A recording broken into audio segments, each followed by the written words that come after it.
بسم اللہ الرحمن الرحیم۔ مریض کی عیادت بڑے اجر و ثواب کا ذریعہ ہے۔ اللہ کے نبی صلی اللہ علیہ وسلم نے فرمایا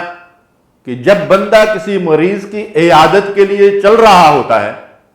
تو وہ جنت کے باغوں میں چل رہا ہوتا ہے، اور ارشاد فرمایا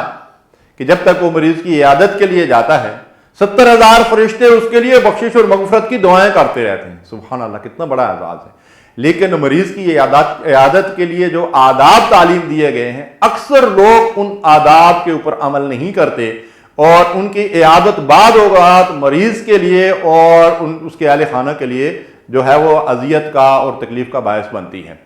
ایک تو یہ ہے کہ ہم اس بات کی کوشش کریں کہ مریض کے پاس دھرنا دے کر نہ بیٹھ جائیں، ان کے اور بھی بہت سارے معاملات ہوتے ہیں، گئے حال احوال پوچھا اور مریض کی حوصلہ افزائی کی اور اس کے لیے دعائے خیر کی اور واپس آ گئے۔ اس چیز کا ضرور اہتمام کرنا چاہیے۔ اور دوسرا یہ ہے کہ جب ہم مریض کی عیادت کریں تو ہم جو ہے ہماری زبان سے نکلنے والا ہر لفظ جو ہے مریض کے لیے حوصلہ افزائی کا ذریعہ بنے۔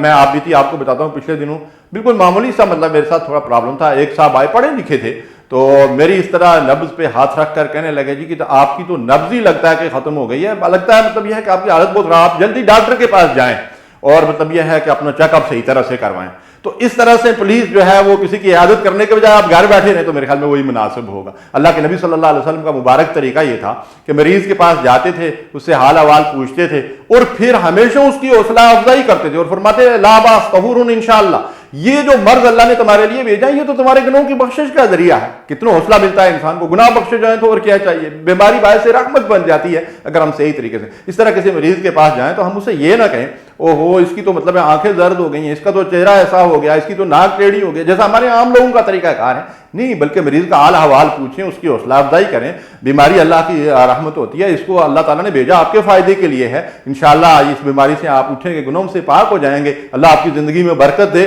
اور اس طریقے سے جو ہے وہ اس کی عادت کریں، اور یہ بہت ہی باعث